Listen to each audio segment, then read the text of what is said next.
I, 28F, got engaged to my partner of 7 years Rob, 29 male in May. Both sides of our family were really happy about this, and we had a big family meal 2 weeks after getting engaged. His brother lives 250 miles away and couldn't get here for that meal, so we decided to have a meal just for his family in late June when his brother would be back for the weekend. This weekend was arranged long before we got engaged, so he wasn't back just for the meal. Earlier this year, my sister Kim, 32F, got a serious eye infection that very quickly turned into an ulcer, which scarred her cornea and left it at a high risk of a perforation. She needed a corneal graft, but her surgeon was away for 4 weeks, so she was going to have to wait until he got back to have it. However, her eye didn't hold and it perforated the day I was supposed to be going to the family meal with ours brother. Kim's wife was at work and had her phone turned off, and our mom was away with our stepdad, so when Kim called me to let me know what was happening, I knew she would be at the hospital on her own. I immediately talked to my boss and he let me go early so Kim wasn't on her own. I text Rob to let him know what was going on, and he texted me back to send Kim his love and to remind me about the meal that night. I ignored the comment about the meal as it was the last thing on my mind. Once I got to the hospital, I was taken back into a room where Kim was, to be greeted by 3 doctors and 2 nurses rushing around trying to help Kim. I was then informed that she needed to have an emergency operation to have her eye glued or else she would lose it. The problem was that they didn't have a surgeon at that hospital that could do it, and she needed to go to another hospital an hour and a half away. They asked if she would need transportation or if I could take her. I said I would take her. Once we got to the other hospital, we were told that she would be having the operation at 5:30 p.m. I knew then that I wouldn't make the dinner and text Rob to let him know. He flipped out and basically told me to leave Kim at the hospital and have her wife pick her up after the op was done. At this point I still hadn't been able to get a hold of Kim's wife. I told him that wasn't going to happen and that he was out of order to even ask me to do that. I then texted his mom and told her what was going on.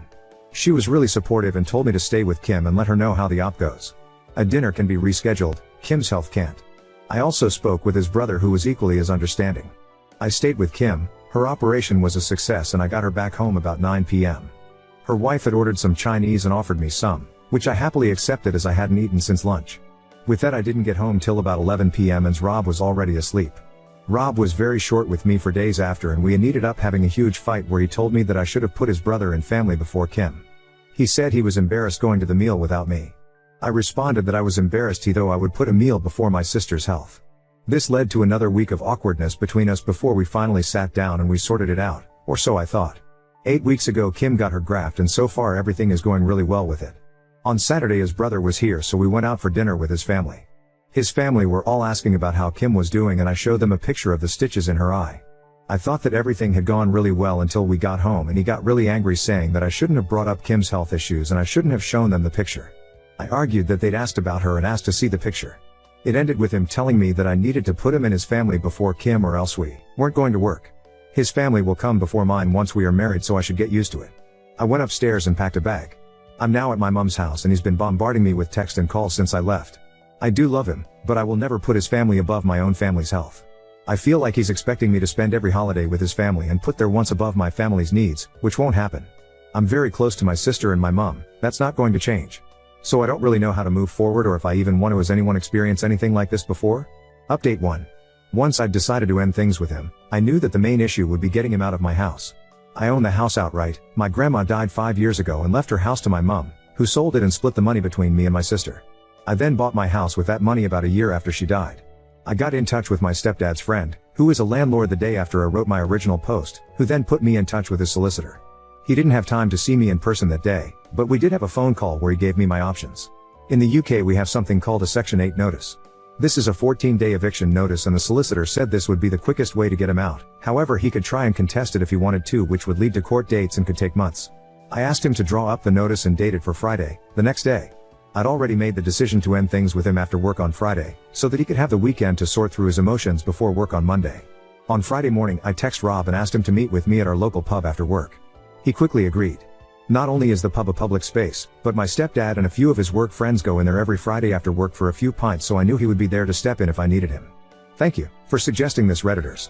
I also picked up the eviction notice on my lunch break, so I was ready to give it to him. Cost £250 but was worth it. When I got to the pub, Rob was already there and my stepdad was stood at the bar with his workmates. I sat down with Rob and got straight to the point. I told him that it was over. I couldn't be with someone who didn't give me any support when I was going through one of the scariest moments of my life and expected me to drop my family for his. It didn't matter what excuses he could come up with. I wasn't interested. I'd made up my mind and we were done. He stared at me in shock for what felt like an hour, but was probably only a minute or so. He then started saying I couldn't be serious. We'd been together for 7 years and I was throwing it all away. I could never find another guy like him. I responded to the last comment with, I don't want a guy like you, that's why I'm ending it. I need someone who will support me when times get tough, not get annoyed that the world isn't bowing down to what he wants. I then handed him an envelope with the eviction notice in and my engagement ring. I told him I was giving him a few weeks to find a place and be out of my house. Then I stood up and walked over to my stepdad, who had bought me a much needed drink, and stayed with him until my ex left, still looking in shock. I knew he wouldn't approach me whilst I was with my stepdad, as he has always been a little scared of him. This is obviously a very condensed version of what happened. Once I got back to my mum's house, I had one single text from him saying he wasn't moving out and was going to contest the eviction until I'd come to my senses and got back with him. We are not over, was how he ended the text. I just turned my phone off and decided to deal with the legal side of things on Monday. There was nothing else I could do. Saturday morning I woke up and turned my phone back on and had another text from him saying that he would move out if I paid him £10,000, as that's what he paid towards bills whilst he had lived at the house. He paid for half the electric, gas, Wi-Fi and Sky package. Note, the Sky package is only as expensive as it is because he has to have every sports channel known to man, so his half literally just paid for the sports channels. I'd already asked the solicitor about this though, and he'd assured me that I didn't owe him any money as he hadn't contributed to a mortgage or any renovations of the house. It was just general expenses. He also knew that I don't have £10,000 just lying around. Let's say I was irritated by this and decided to ring his mum to see if she could talk some sense into him. I'll call his mum Sandra to make it easier. She was appalled by what I told her and said she would speak to him. She called me back about an hour later and asked me to meet her at the house. Rob was on an away day to watch his football team play and wouldn't be back till about 10 p.m, so I knew he wasn't there. I met her at the house with Kim, and Sandra said that Rob's brother was on his way back home and they would have Rob out by the following afternoon. She hadn't even spoken to Rob, just his brother, but she promised he would be out. Sandra then asked me to walk her through the house, showing her exactly what was his and what wasn't, so he didn't take anything that didn't belong to him. The next morning I got a text from Rob calling me all the names under the sun for getting his mom and brother involved. I blocked him, and a couple of hours later Sandra texted me to let me know he was out and staying with her. I thanked her and she told me that she would like to stay in contact, and I happily agreed to this. I went back to my house after work on Monday, changed the alarm code, and my stepdad changed all the locks for me. My stepdad is also arranging for a friend of his to install cameras around the outside of the house. This will be done over the weekend. Sandra rang me on Tuesday asking, if we could meet up, as she had some things she wanted me to know. So we met for lunch that day. It was at this time that she told me her ex was a controlling a-hole who was incredibly selfish, and the selfishness was what she had seen in Rob for so long. That's why she had commented on him being like his father, but she had hoped that was the extent of Rob's attitude and he hadn't picked up his dad's controlling behavior, which, to be fair, he hadn't up until this whole episode. She had left Rob's dad after he had punched Rob's brother in the face when he was 14 and Rob was 10. He had never laid a hand on her or their sons before, but one time was enough and she left with the boys. To her knowledge, her ex had never reached out to speak to Rob or his brother, and they hadn't spoken to their father in years. I didn't know any of this. All I had been told was that their dad wasn't in the picture and hadn't been for a long time, but Sandra had thought I knew, and that's why she hadn't told me before. However, she had found out on Sunday night that Rob was back in contact with his father and had been for the past year. His dad had been putting lots of thoughts into Rob's head about how he is the man of the house and his family is all that matters.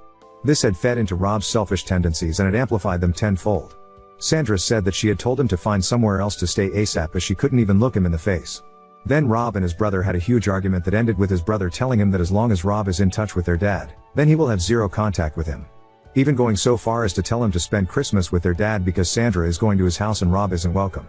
When Sandra took Rob's brother's side in all this, Rob flew into a rage and said he would move in with his dad. He then left the house, but came back a couple of hours later looking like he'd been crying. Turns out that his dad doesn't want him living with him and basically said he could be on the streets for all he cares. He's not putting a roof over a grown man's head.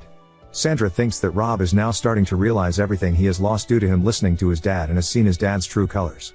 Sandra is incredibly disappointed in him, but he's her son, so she is trying to be there for him as best as she can. However, she still wants him out as she doesn't trust him anymore.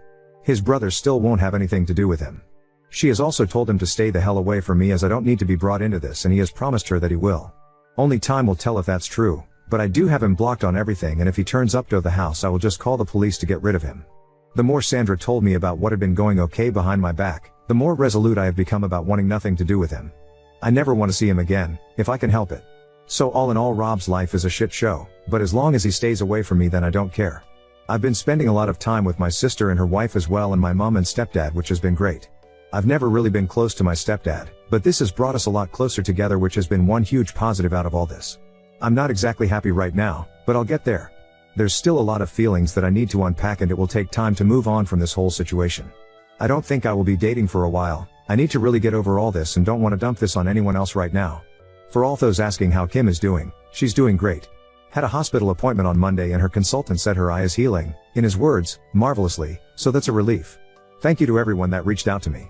I hope there won't be any need to update this again, so this should be my final update. So I 28F posted on relationship advice before about my now ex 29M, the post and update is in my profile, but basically my ex-fiancé wanted me to put his family before mine even at the cost of my sister's health.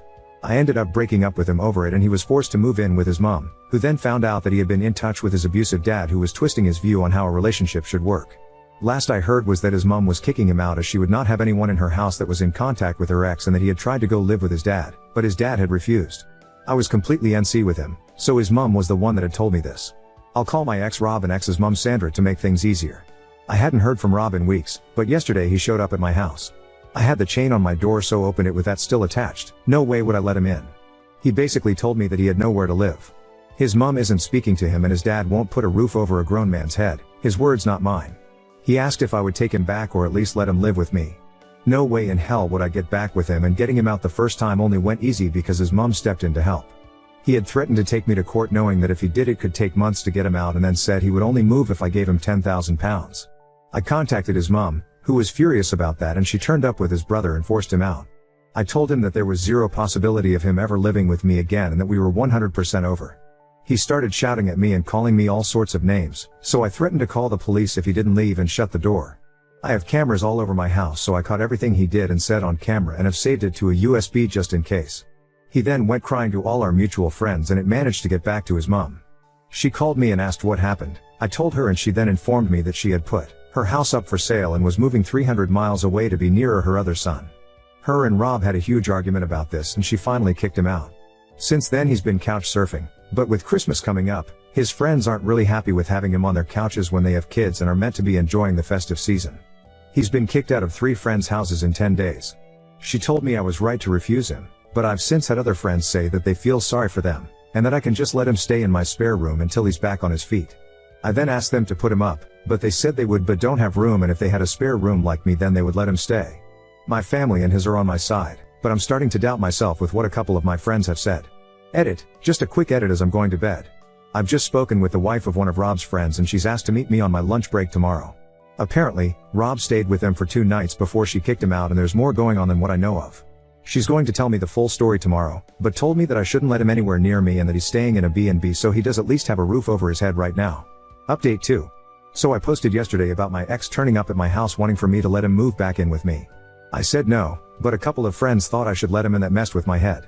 Rob is my ex. A few people told me to change my lock etc. I did that and changed my alarm code as well as my stepdad got his friend to put up 4 cameras around my house.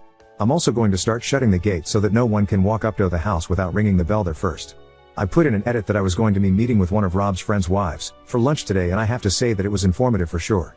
I'll call her Nat, 30F and her husband, Zach, 29 meters. So I went to meet her on my lunch break at a cafe near my work. It's a place that a lot of my coworkers go to and I know the staff there as well. A few Redditors thought that she might bring Rob with her so I wanted it to be somewhere I feel comfortable and have backup if needed. Turns out that I didn't need to bother about that. When I got to the cafe Nat was there on her own. I grabbed some lunch and a drink and sat with her. We went throughout the usual small talk before she started telling me what had been going on. Rob rang Zach on Thursday morning saying he had nowhere to go and could he stay with them for a few days. Zach spoke to Nat and they agree he could stay in their guest room. Rob went to their house after work and they had a long talk where Rob told them he has a flat lined up, but can't move until January. Zach and Nat agreed to let him live with them until January as long as he followed some basic rules and paid for his own food. The rules were things like, no bringing women back there and if he went out drinking he had to be quiet when he got back so he didn't wake their daughter who's 6. He agreed to all this and paid for a Chinese for them all that night. The next day after work Rob went to meet his dad in the pub for a few pints. When Zach and Nat went to bed Rob still wasn't home. They were woken up at about 2 in the morning by Rob arguing with a woman. Apparently, Rob had met this woman in a bar, took her back to Zach and Nat's house, got his pleasure and then told her to get dressed and fuck off once he was done. She had gotten angry, which started an argument where Rob was saying some horrific shit to her. Nat took the woman downstairs and got her a taxi, whilst Zach stayed upstairs arguing with Rob. Once Nat had got rid of the woman she went back upstairs and tried to calm Zach and Rob down. At this point Rob decided to take out his frustrations on Nat, calling her a bitch and telling her to do something useful and make him a sandwich before bursting out laughing like he'd made the funniest joke ever. This made Zach lost it and pinned Rob to the wall by his throat. Side note, Rob isn't a fighter at all, whereas Zach was an amateur boxer in his youth and can handle himself well. Nat managed to get Zach to let him go and Rob was shoved in the guest room and told to sleep off the alcohol. It's a miracle that Nat's daughter didn't wake up during this. The next morning Nat got their daughter ready and went to her mom's after telling Zach to get Rob out of their house. Zach agreed and after Nat left he woke Rob up and told him to pack his shit and leave. Rob tried to apologize and begged to stay but Zach was having none of it and kicked him out. Going off the timing, I think he left there and came straight to my house. On Sunday Zach texted Rob to meet up so that they could speak and they met up in a pub. Zach has been friends with Rob since they were 11 and has never seen him act like he has been doing, so he wanted to find out what was really going on. He managed to finally get the truth out of Rob. Basically, Rob has been in contact with his dad for a lot longer than he told us. By this point it's over 2 years. His dad is a raging misogynist that believes a woman's place is in the kitchen and bedroom. A man's place is to rule the house and be waited on hand or foot as well as deciding who can and can't be in their lives. He's been dripping this poison into our ear and it's really taken a hold of him. Zach told Nat that he just doesn't recognize Rob anymore. Rob wants to start living his life the way his father has told him he should. When Zach pointed out that Rob's dad is 62, living in a shitty one-bedroom flat, not had a real relationship since ours mom left him, has no friends, his family doesn't speak to him and that he's the type of guy that when he walks into a pub people finish their pints so they can leave and get away from him, Rob was furious. He told Zach that his dad is just misunderstood. Zach responded that people understood his dad and that's why they stayed away from him. He's toxic. This pretty much ended their conversation and Rob left. Zach did find out that Rob does have a flat lined up for January, so that was true and that he's found a B&B he can stay until the flat is ready at a minimal cost. Zach and Nat have also decided to go NC with Rob as they don't need that toxicity around them, but especially not around their daughter. A few Redditors had said it sounded like Rob was on drugs, so I asked Nat what she thought and she doesn't think so but can't be sure. She and Zach think that Rob is just so far under his dad's thumb now that he's completely changed as a person. He believes that everything his dad says is gospel. She did let me know that Rob has a burner egg account that he is using to check on my egg and I immediately made my account private. He had said something about seeing me waste money on a stupid amount of Christmas presents when I couldn't even help him out to Zach on Sunday. I'd been to a Christmas market on Saturday afternoon and had posted pics on egg. All of this just made my resolve stronger that he will not be getting anywhere near my house again. It also made me realize that I don't have any feeling for him anymore other than frustration at how he's acting and some sadness at how far he's fallen from the man I once knew. I thought that hearing he had another woman in his bed would annoy me, but there was just nothing. I couldn't have cared less. I thanked Nat for the info and we agreed to keep in touch. We won't be as close as we were when I was with Rob, but it feels good to have someone who knows the entire situation and has seen Rob's behavior with his own eyes. There were also some Redditors that told me to ditch the friends that had told me to let him stay with me. Unfortunately, I can't ditch them completely as they're part of the friend group and that would just cause unnecessary drama, but I will be keeping my distance from them and only talking to them when part of the group. I'm currently at my sister's and we're going to watch a Christmas film to get us in the mood to decorate all our houses this weekend, so I will be on and off for the next few hours if anyone has any questions. Thanks for the votes and giving me some perspective. Reddit isn't all bad. Still have people reaching out to see if I'm okay. A few hated me just using initials, so is Rob. I really hope that I wouldn't have to update again, but I've just had a call from one of Rob's friends and it looks like he's going to be spending Christmas in prison. Apparently, he went out on Saturday night with his dad and they got into an argument which turned physical. Rob isn't a fighter, however he is bigger and stronger than his dad and it ended with his dad falling backwards and hitting his head off a wall, knocking him unconscious. The staff in the pub called the police and an ambulance, but Rob left before they got there. Rob's dad had to go to hospital, where he still is. I'm unsure of his exact injuries, but they're not life-threatening. He must also be awake as he is pressing charges against Rob, however they won't keep him in unless absolutely essential at this time of year. Rob was arrested on Sunday morning at the B&B he's been staying at and had to appear in magistrate's court on Monday. Due to him not having a fixed address right now and the fact that his dad is still in hospital, he has been remanded on a Section 18 with intent. Unless he can find permanent address to go to, then he won't be getting out until his trial at Crown Court. I know his mom is already at his brother's over 250 miles away, so I don't think she will be able to help right now. Finding this out has actually given me a sense of peace right now. I've been trying to ignore it, but the chance of him turning up and spoiling Christmas has been at the back of my mind ever since he turned up at my house. I'm hoping he stays in over Christmas that I can just relax. Oop, Section 18 is an assault charge. A Section 18 with intent is the next level up and is classed as intending to and causing grievous bodily harm to someone. I've been told that if found guilty, then it's usually a multiple-year prison sentence.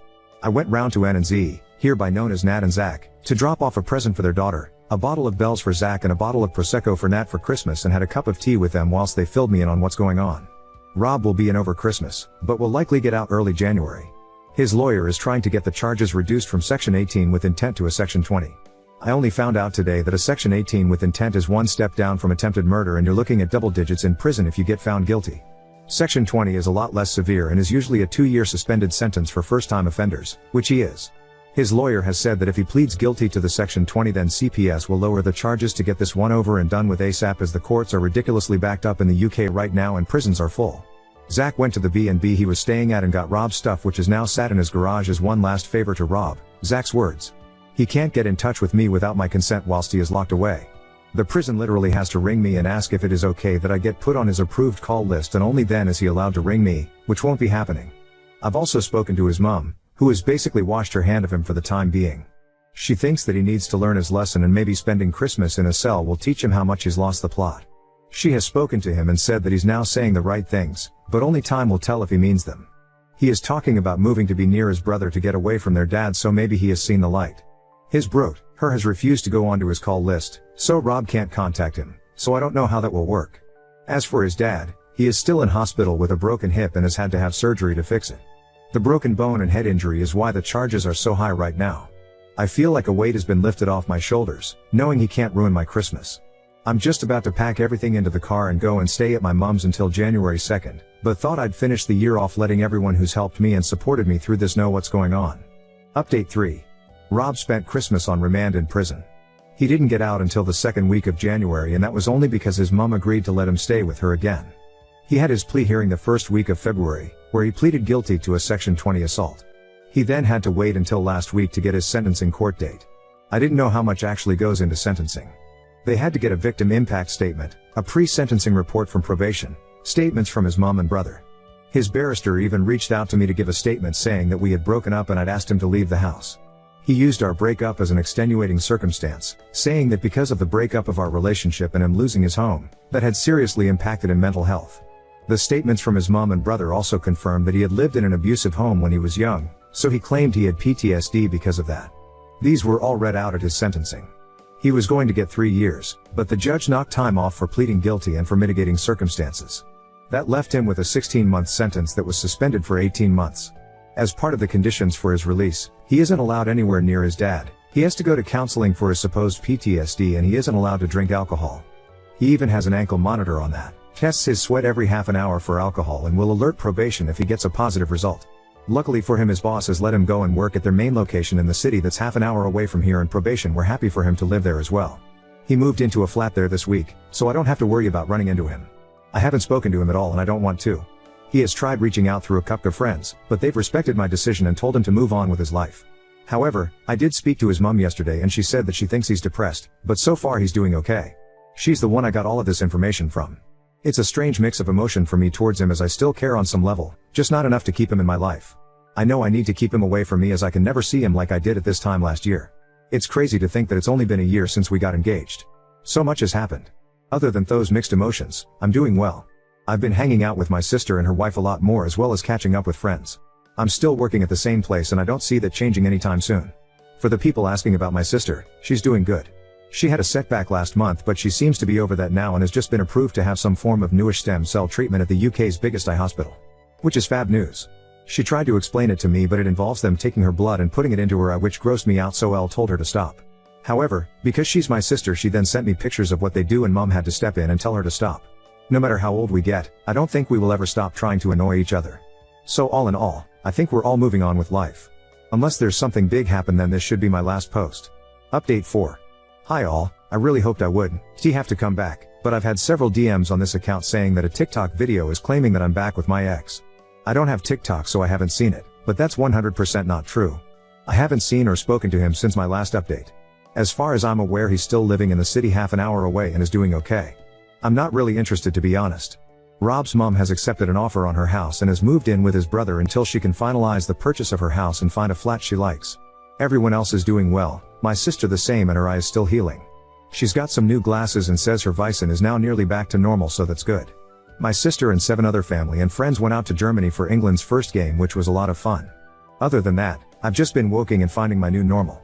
Please don't listen to anything said about this on TikTok.